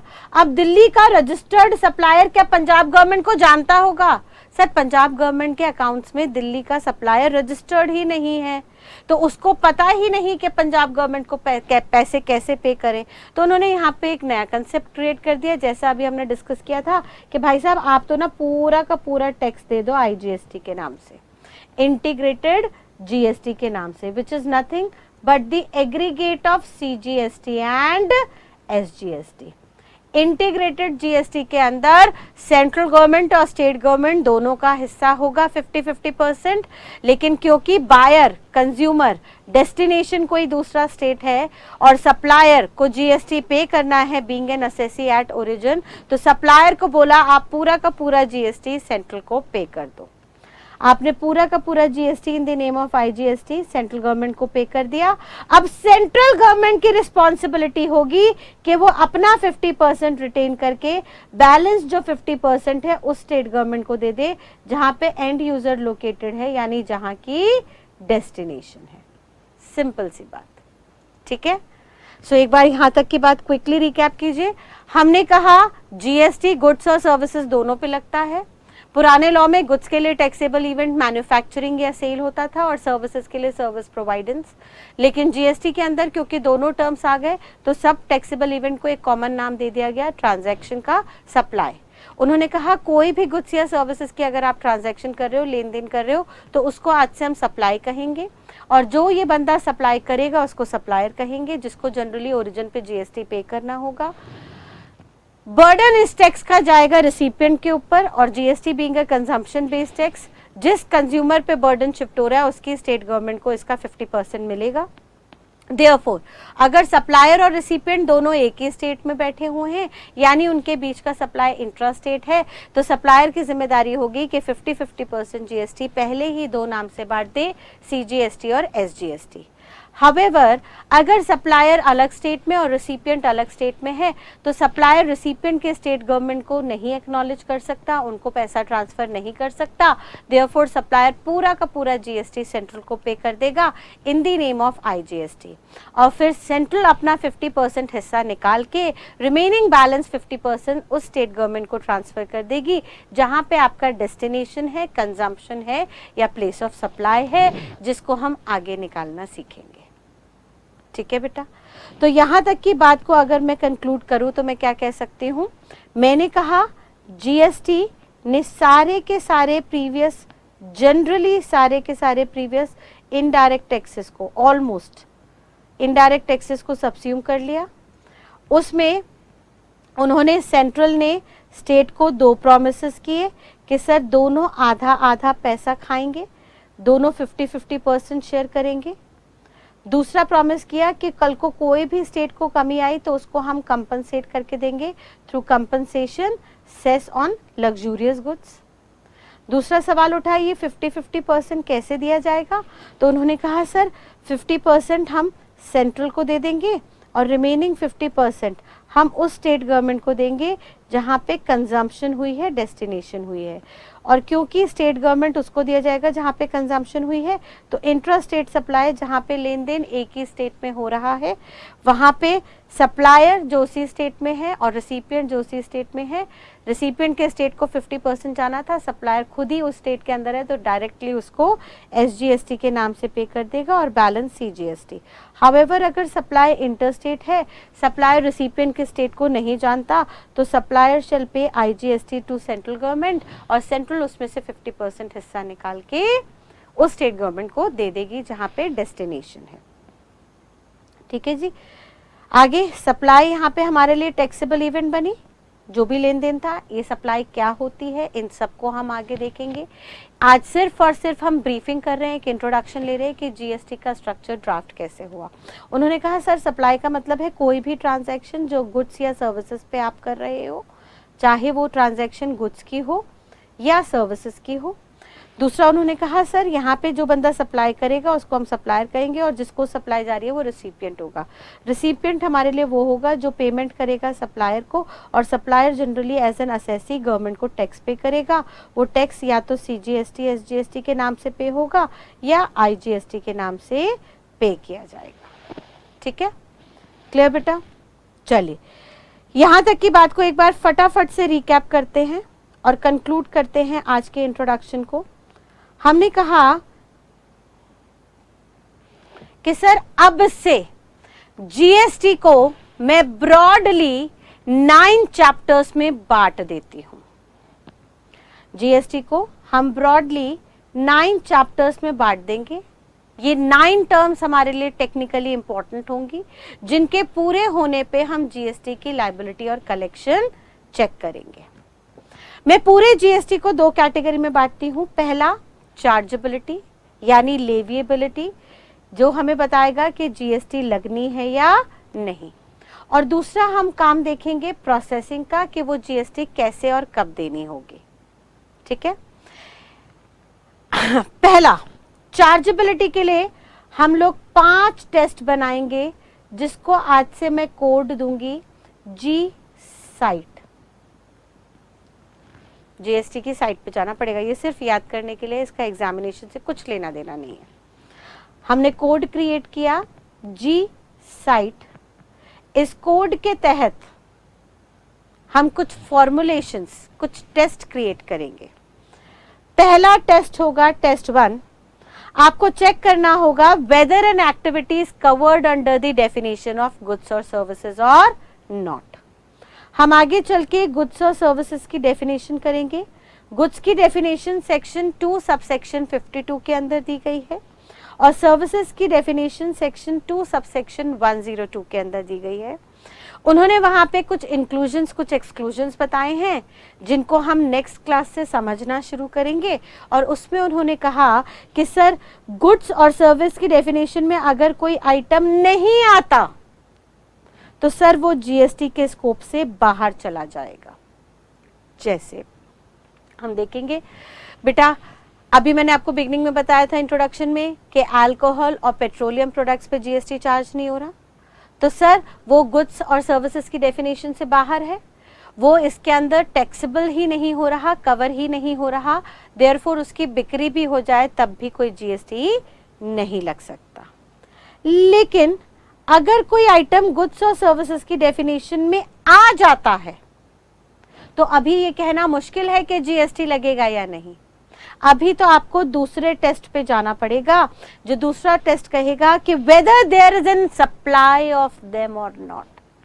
सप्लाई का मतलब अभी हमने एक रफ आइडिया लिया, लेन देन, ट्रांजैक्शन होना, ठीक है, मैन्युफैक्चर करके बेचना या खरीद के बेचना या कोई सर्विसेज देना। इसको हम बहुत डिटेल में आगे सेक्शन 7 और 8 में पढ़ेंगे। ये सेक्शन 7 और 8 CGST एक्ट का होगा, which shall be treated as mother act of GST। मैं नेक्स्ट क्लास में कॉन्स्टिट्यूशनल पावर समझाते वक्त आपको बताऊंगी डिफरेंट GST के अंदर लॉ बने, CGST, IGST, SGST। आपको अकेडमिकली CGST और IGST लेना है, बाकी SGST हर स्टेट का अलग अलग है, जिसके नॉर्मल प्रोविजंस ऑलमोस्ट सेम है, but as an academic professional student we have to go through CGST and IGST act. तो CGST एक्ट का एक सेक्शन 7 और 8 है जो सप्लाई की ट्रीटमेंट हमें बताएगा कि सप्लाई क्या होता है। इसको हम आगे चल के नेक्स्ट चैप्टर में पढ़ेंगे। अभी के लिए इतना बात ध्यान रखिए कि सर हमने पहला देखा कोई एक्टिविटी गुड्स और सर्विस में आ रही है या नहीं, अगर आ रही है तो अगला देखो उसकी सप्लाई हुई या नहीं। अगर उसकी सप्लाई नहीं हुई, उसको आपने किसी को बेचा नहीं, खुद ही पर्सनली कंज्यूम कर लिया। मम्मी ने आटे से रोटी बनाई, मम्मी ने दाल से पकौड़ियाँ बनाई, तो सर मैन्युफैक्चरिंग हुई लेकिन उसे खुद ही घर में कंज्यूम कर लिया फैमिली मेंबर के साथ, तो सर फिर वो सप्लाई की डेफिनेशन में नहीं आएगी, उस पे कोई जीएसटी चार्ज नहीं होगा। लेकिन अगर मम्मी ने खाना बना के टिफ़िन सिस्टम के अंदर, टिफ़िन सर्विसेज के तहत उसको ऑफिसेज में, पेइंग गेस्ट अकोमोडेशंस में बेचना शुरू कर दिया, तो उसको हम सप्लाई मान लेंगे। लेकिन सप्लाई मानने से ये बात बिल्कुल तय नहीं होगी कि उस पर जीएसटी लगेगा या नहीं। अगर वो सप्लाई की डेफिनेशन में आ गई तो आपको अगला टेस्ट फॉलो करना पड़ेगा, टेस्ट नंबर 3, जो कहेगा कि अब आप चेक कीजिए कि ये सप्लाई इंटर स्टेट है या intra state. You have to check whether such supply is inter और इंट्रा स्टेट सप्लाई। और इस इंटर और इंट्रा को हम IGST एक्ट के सेक्शंस में पढ़ेंगे, जहां पे मैं आपको सेक्शन 7 से लेके सेक्शन 13 तक पढ़ाऊंगी। मैम यहाँ भी सेक्शन 7 है, यहाँ भी सेक्शन 7 है। सर यहाँ पे जो सेक्शन 7 है ये CGST एक्ट का है। हम देखेंगे सप्लाई का सेक्शन 7 किसका होगा, 7 और 8 CGST एक्ट का। लेकिन इंटर है या इंट्रा, इसके लिए हम डेस्टिनेशन निकालना सीखेंगे। डेस्टिनेशन को हम प्लेस ऑफ सप्लाई कहेंगे और वो प्लेस ऑफ सप्लाई हमें सेक्शन 7 से 13 तक बताई जाएगी of IGST act. IGST act में हम इंटर इंट्रा के सेक्शंस को कवर करेंगे आगे आने वाली क्लासेस में। फिर नेक्स्ट टेस्ट होगा, आपको ये चेक करना होगा whether such supply is made by taxable person और नॉट। और ये टैक्सेबल पर्सन कौन होगा, इसको हम सेक्शन 22 और 24 ऑफ CGST एक्ट, जीएसटी के अंदर हम जितने भी सेक्शंस पढ़ेंगे वो CGST एक्ट के होंगे, एक्सेप्ट इंटर इंट्रा के प्रोविजंस को छोड़ के। इंटर इंट्रा में प्लेस ऑफ सप्लाई के लिए हम IGST को रेफर करेंगे, उसका भी कारण है कॉन्स्टिट्यूशन के अंदर जिसको हम नेक्स्ट क्लास में कवर करेंगे। ऑल्दो उसके अलावा बाकी जितने भी प्रोविजंस होंगे वो मेनली CGST से उठाए जाएंगे, which shall be known as mother act of GST। अब फोर्थ टेस्ट कह रहा है कि सर चेक करो ये जो इंटर या इंट्रास्टेट सप्लाई ऑफ गुड्स और सर्विसेज है ये किसी टैक्सेबल पर्सन के द्वारा हो रही है या नहीं। अब ये टैक्सेबल पर्सन कौन होते हैं इनको हम आगे देखेंगे। लॉ मेकर कहता है टैक्सेबल पर्सन वो है जिसने जीएसटी में अपना रजिस्ट्रेशन कराया है। हर वो बंदा जो जीएसटी के अंदर रजिस्टर्ड हुआ है वो हमारे लिए टैक्सेबल पर्सन है। और रजिस्ट्रेशन किस किस को कराना है इसके लिए हम सेक्शन 22, 23, 24 आगे पढ़ेंगे। जैसे वहां सेक्शन 22 में बोला गया था कि सर किसी का भी एनुअल टर्नओवर, सालाना टर्नओवर 20 लाख से ऊपर है तो रजिस्ट्रेशन करा ले। और इस 20 लाख की लिमिट को अमेंड कर दिया गया ओवर द पीरियड। उन्होंने कहा सर अब अगर किसी का एनुअल टर्नओवर, सालाना टर्नओवर 40 लाख या से ऊपर है, पहले वो कह रहा था अगर किसी का एनुअल टर्नओवर 20 लाख से ऊपर है, एक्सीड कर रहा है तो रजिस्ट्रेशन करा लीजिए। अब वो कह रहा है किसी का टर्नओवर 40 लाख से ऊपर चला गया, एग्जैक्ट 40 लाख की बात नहीं कर रहे, उससे ऊपर चला गया, एक्सीड कर गया, तो सर जिस दिन एक्सीड किया उसके 30 दिन के अंदर आपको रजिस्ट्रेशन कराना पड़ेगा अंडर अ प्रॉपर प्रोसीजर। और रजिस्ट्रेशन कराते ही आप टैक्सेबल पर्सन हो जाओगे। अगर आप टैक्सेबल पर्सन हो तो ही आप पे जीएसटी लगेगा, अदरवाइज नहीं। फॉर एग्जाम्पल सर एक छोटी सी दुकान है, वो दुकानदार चॉकलेट बेचता है और उसका टर्नओवर थ्रेशहोल्ड लिमिट से नीचे है जो सेक्शन 22 में बताई गई है। वो चाहे पहले 20 लाख या अब 40 लाख है, उस थ्रेशहोल्ड लिमिट से नीचे का उसकी सालाना टर्नओवर है और वो चॉकलेट बेच रहा है। चॉकलेट गुड्स है, बेच रहा है, सप्लाई है, वो सेम ही स्टेट में बायर को बेच रहा है, इंट्रा स्टेट सप्लाई है। लेकिन सर वो दुकानदार जीएसटी में रजिस्टर्ड नहीं है because is turnover is less than the threshold limit, therefore GST में रजिस्ट्रेशन ना होने की वजह से वो टैक्सेबल पर्सन नहीं है। और क्योंकि वो टैक्सेबल पर्सन नहीं है तो उस दुकानदार को चॉकलेट बेचने पे कोई जीएसटी पे नहीं करनी। लेकिन अगर यही चॉकलेट बिग बाजार के मॉल से बिकती, जहां पर बिग बाजार का एनुअल टर्नओवर थ्रेशहोल्ड लिमिट से ऊपर है, ये टर्नओवर कैसे निकालते हैं, क्या क्या लिमिट्स होती हैं, इनको हम नेक्स्ट क्लास में प्रोसीड करेंगे कॉन्स्टिट्यूशन के बाद। बट अभी के लिए सिर्फ इतना ध्यान रख लीजिए कि अगर उस लिमिट से आप ऊपर चले गए तो आपको रजिस्ट्रेशन कराना पड़ेगा। और क्योंकि आप रजिस्टर्ड हो तो आप टैक्सेबल पर्सन माने जाओगे, और क्योंकि आप टैक्सेबल पर्सन हो देयरफॉर आपको जीएसटी देना पड़ेगा on that sale of chocolate. Chocolate is a goods, sale is a supply, और वो सप्लाई हो रही है इंट्रा स्टेट में, सेम स्टेट में, by taxable person who is registered under GST. तो अब जीएसटी देनी है या नहीं, इसके लिए आपको 5वां टेस्ट अप्लाई करना होगा। अगर आप टैक्सेबल पर्सन नहीं हो तो जीएसटी नहीं लगनी, लेकिन अगर आप टैक्सेबल पर्सन हो तो नेक्स्ट टेस्ट आपको लगाना होगा, जहां पे आपको चेक करना होगा that whether they are being covered under any exemption और नॉट।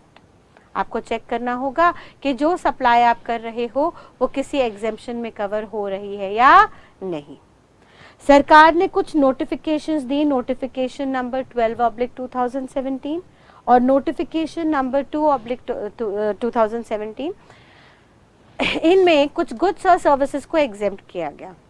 2/2017 में गुड्स की लिस्ट दी गई, 12/2017 में सर्विसेज की लिस्ट दी गई, और भी कुछ एडिशनल नोटिफिकेशंस डाली गई और कहा कि यहाँ पे जो हम स्पेसिफाइड गुड्स और सर्विसेज को एग्जेम्प्ट कर रहे हैं, इनकी भले ही सप्लाई भी क्यों ना हो, ये भले ही गुड्स की डेफिनेशन में क्यों ना आ रहे हो, इनकी सप्लाई भले ही किसी टैक्सेबल पर्सन के द्वारा हो या ना हो, इन पे हम कभी भी जीएसटी चार्ज नहीं करेंगे। यानी अगर आपकी सप्लाई किसी भी एग्जेम्पशन के अंदर कवर हो गई तो जीएसटी नहीं लगेगा, लेकिन अगर वो एग्जेम्पशन के अंदर कवर नहीं हुई then finally you can say that GST shall be chargeable. यानी आपका टेस्ट 5 फॉर्मूलेज से होके गुजरेगा और उन फॉर्मूलेज को हमने कोड दिया जी साइड। जी से सबसे पहले आप देखेंगे वो गुड्स और सर्विसेज की डेफिनेशन में आ रहा है या नहीं, फिर आप एस से देखेंगे उसका सप्लाई हुआ या नहीं। अगर कोई आइटम गुड्स की सर्विस में नहीं आया था, गुड्स सर्विस की डेफिनेशन में नहीं आया था, सप्लाई नहीं, जीएसटी नहीं लगेगा। अगर आया था तो एस से देखना सप्लाई हुआ या नहीं। अगर सप्लाई नहीं हुआ तो जीएसटी नहीं लगेगा। अगर सप्लाई हुआ तो फिर आई से देखना वो इंटर है या इंट्रा।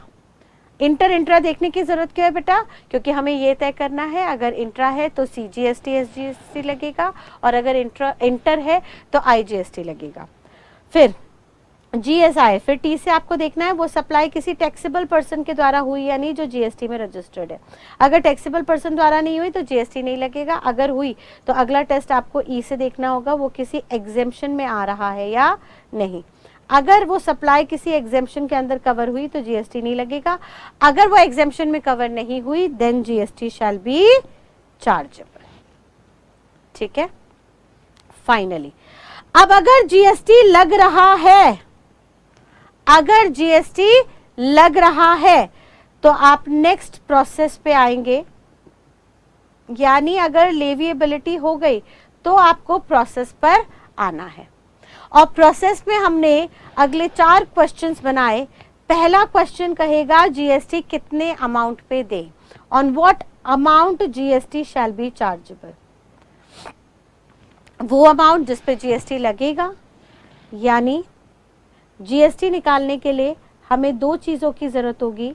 एक तो होगा टैक्सेबल वैल्यू और रेट। वो अमाउंट जिस पे जीएसटी निकालेंगे रेट से मल्टीप्लाई करके, उस अमाउंट को हम टैक्सेबल वैल्यू कहेंगे। और ये टैक्सेबल वैल्यू निकालना हम सीखेंगे section 15 of CGST act read with valuation rules. CGST के रूल्स है, उसमें कुछ वैल्यूएशन के रूल्स आएंगे, उन रूल्स को हम सेक्शन 15 के साथ पढ़ेंगे और ये टैक्सेबल वैल्यू निकालेंगे। और ये जो टैक्सेबल वैल्यू निकालने का प्रोसेस होगा इसको हम नाम देंगे वैल्यूएशन। सवाल क्या है, जीएसटी कितने अमाउंट पे लगाएं? कितने अमाउंट पे लगाएंगे सर? एक पर्टिकुलर अमाउंट पे लगाएंगे जिसको हम टैक्सेबल वैल्यू कहेंगे। ये टैक्सेबल वैल्यू निकालने का तरीका सेक्शन 15 में और रूल्स में बताया गया है। वो तरीके को जब हम अप्लाई करेंगे तो इस प्रोसेस को जिसके तहत हम टैक्सेबल वैल्यू डिटरमिन कर रहे हैं उसको हम वैल्यूएशन कहेंगे। ठीक है। फर्दर अगला सवाल आएगा, who shall be liable to pay GST. GST pay कौन करेगा? गवर्नमेंट को कौन जमा कराएगा? तो सर वो बंदा जो गवर्नमेंट को टैक्स पे करता है उसे हम बुलाते हैं असेसी। वो बंदा जिसको गवर्नमेंट को टैक्स पे करने की जिम्मेदारी होती है उसे हम बुलाते हैं असेसी। और जनरली सप्लायर ही होगा हमारा असेसी। इसको हम सेक्शन 9 के अंदर पढ़ेंगे ऑफ सीजीएसटी एक्ट। और सप्लायर जीएसटी पे कर रहा है तो उस प्रोसेस को हम एनसीएम कहेंगे, नॉर्मल चार्ज मैकेनिज्म। देखेंगे आगे चल के इसे। नॉर्मल चार्ज का मतलब नॉर्मली सर सप्लायर को जीएसटी पे करनी होगी, लेकिन कुछ केसेस में हम रिसिपिएंट से भी जीएसटी पे कराएंगे और उस प्रोसेस को हम कहेंगे आरसीएम, रिवर्स चार्ज मैकेनिज्म। वो मैकेनिज्म, वो प्रोसेस जिसमें चार्जेबिलिटी रिवर्स होके सप्लायर से रिसिपिएंट पे शिफ्ट हो रही है। वो कौन से केसेस होंगे उनको हम अगेन फर्दर असेसी के चैप्टर में आगे देखेंगे। फर्दर अगला सवाल होगा, ये जीएसटी असेसी किताबों में कंप्यूट कब करेगा? सर मैं डेली सर्विसेज दे रही हूँ तो मुझे क्या डेली जीएसटी निकालनी है? उन्होंने कहा नहीं, असेसी जीएसटी अपनी किताबों में एक पर्टिकुलर डे पे कंप्यूट करेगा जिस डे को हम नाम देंगे टाइम ऑफ सप्लाई। उस डे को हम क्या बुलाएंगे? Time of supply. मैं शॉर्ट में टीओएस कहूंगी। इस टाइम ऑफ सप्लाई को निकालने के लिए फर्दर कुछ सेक्शंस दिए गए सीजीएसटी एक्ट के अंदर, सेक्शन 12, 13 और 14, जिनको हम उनके चैप्टर में जाके देखेंगे। देन नेक्स्ट सवाल होगा, सर हमने देख लिया कितने अमाउंट पे निकलेगा, कब निकलेगा, कौन निकालेगा? जब असेसी ने टाइम ऑफ सप्लाई वाले दिन वैल्यूएशन को ध्यान में रखते हुए जीएसटी किताबों में निकाल लिया तो अगला सवाल आएगा इसके लिए कब पेमेंट की जाए, गवर्नमेंट को कब पेमेंट की जाए और उसके क्या क्या प्रोसेस होंगे, क्या क्या डॉक्यूमेंटेशन होंगे। तो इसके लिए हमने कुछ मिसलेनियस टॉपिक्स क्रिएट कर दिए जिनका हमने फॉर्मूला बनाया IIM RRRR IIM 4 times R। पहले आई में हम देखेंगे इनवॉइसेस। सर जीएसटी में कुछ इनवॉइसेस, कुछ डॉक्यूमेंट्स इशू करने होंगे। Further ITC input tax credit, उस इनवॉइस के बेसिस पे पीछे दिए गए टैक्स का हम आपको आगे क्रेडिट अलाउ कर देंगे, कैसे होगा सब देखेंगे। तीसरा मैनर ऑफ पेमेंट, जो पेमेंट जाएगी उसको आपको कैसे लेजर्स के द्वारा, e cash, e credit, e liability में पे करना होगा, that will see later. Then registration, R से रजिस्ट्रेशन, असेसी को कब कब और किस प्रोसेस के थ्रू, कौन से डॉक्यूमेंट्स के थ्रू रजिस्ट्रेशन कराना है। देन नेक्स्ट रिकॉर्ड्स, असेसी को कौन कौन सी किताबें मेंटेन करनी है जीएसटी के लिए। देन नेक्स्ट आर से रिटर्न्स, उसको क्या क्या रिटर्न्स, क्या क्या स्टेटमेंट्स बना के गवर्नमेंट को देनी है, जिसके बेसिस पे गवर्नमेंट चेक कर सके कि जो भी आपने जीएसटी पे किया है, जो भी क्रेडिट आपने यूटिलाइज किया है वो सही है या नहीं। एंड देन लास्ट में हम आर से देखेंगे रिफंड, भाई अगर कभी किसी असेसी ने ज़्यादा जीएसटी पे कर दिया तो उसको हम उसका पैसा रिफंड भी कर सकते हैं इफ एनी, ठीक है। और इस पूरे प्रोसेस का मैं कोड बना दूंगी वैट आई, ये सिर्फ कोडिंग है आपको याद करने के लिए, इसका लॉ से कुछ लेना देना नहीं है। यानी मैंने जीएसटी को खाली मात्र 9 शब्दों में कन्वर्ट कर दिया। पहला वर्ड होगा जी साइट, दूसरा वर्ड होगा वैट आई। जी साइट वैट आई मैं कोड बोलूंगी और इनके अकॉर्डिंगली हम इनके रिस्पेक्टिव चैप्टर्स में जाके इनका डिटेल एनालिसिस करके पूरे जीएसटी को समझेंगे। एक बार यहाँ तक की बात क्विकली रिकैप करते हैं। हमने कहा बेटा जीएसटी क्यों लगाया गया, सेंट्रल ने स्टेट को कहा एक ही टैक्स कर देते हैं, जब सारी एक्टिविटीज पे एक टैक्स लगेगा तो कुछ क्रेडिट बेनिफिट वगैरह मिलेंगे, उसका एंटिसिपेशन हम आगे चल के करेंगे।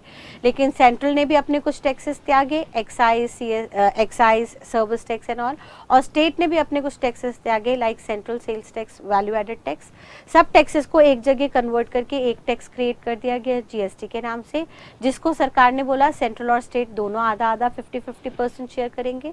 स्टेट गवर्नमेंट वो 50% शेयर करेगी जहाँ पे कंज्यूमर लोकेटेड है, डेस्टिनेशन है, बिकॉज जीएसटी का बेसिक फंडा है that it is a destination based consumption tax. और लॉजिकली भी सही है भैया, कंज्यूमर जिस स्टेट में बैठा है बर्डन उस पर शिफ्ट है, देयरफॉर उसकी कमाई का हिस्सा उसकी सरकार को मिलना चाहिए जिस सरकार ने उसको इस काबिल किया है पैसे खर्च करने के।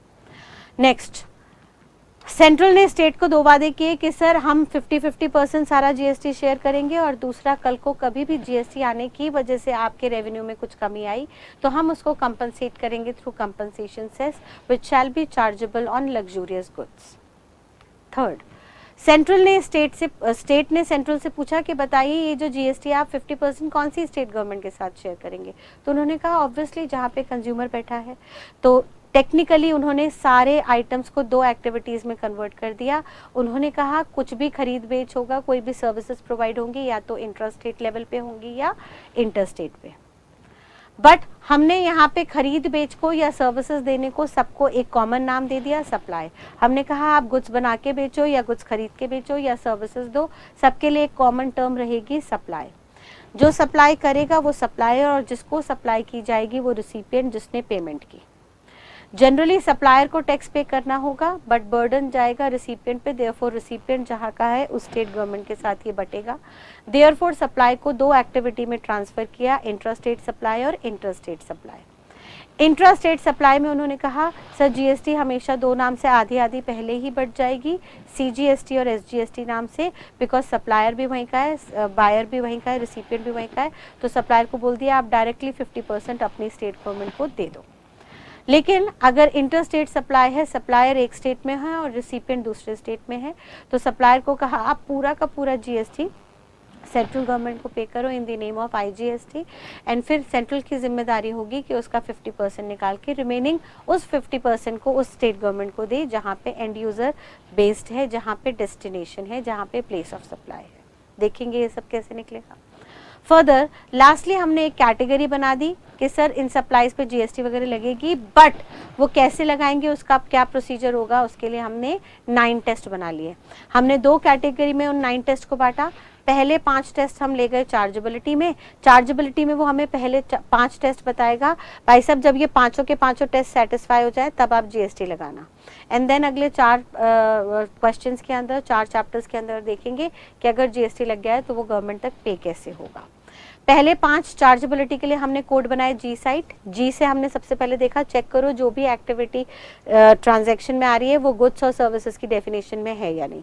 अगर गुड्स और सर्विसेज में कवर नहीं हो रही तो जीएसटी लगाने का मतलब ही पैदा नहीं होता, फिर चाहे उसकी सप्लाई होती रहे बाय टैक्सेबल पर्सन। लेकिन अगर वो गुड्स और सर्विसेज की डेफिनेशन में है तो अगला एस से टेस्ट करना कि उसकी सप्लाई हुई या नहीं। सप्लाई हुई तो आई से फिर आप देखेंगे वो सप्लाई इंटर है या intra, so as to determine हम सीजीएसटी एसजीएसटी लगाएं या आईजीएसटी लगाएं।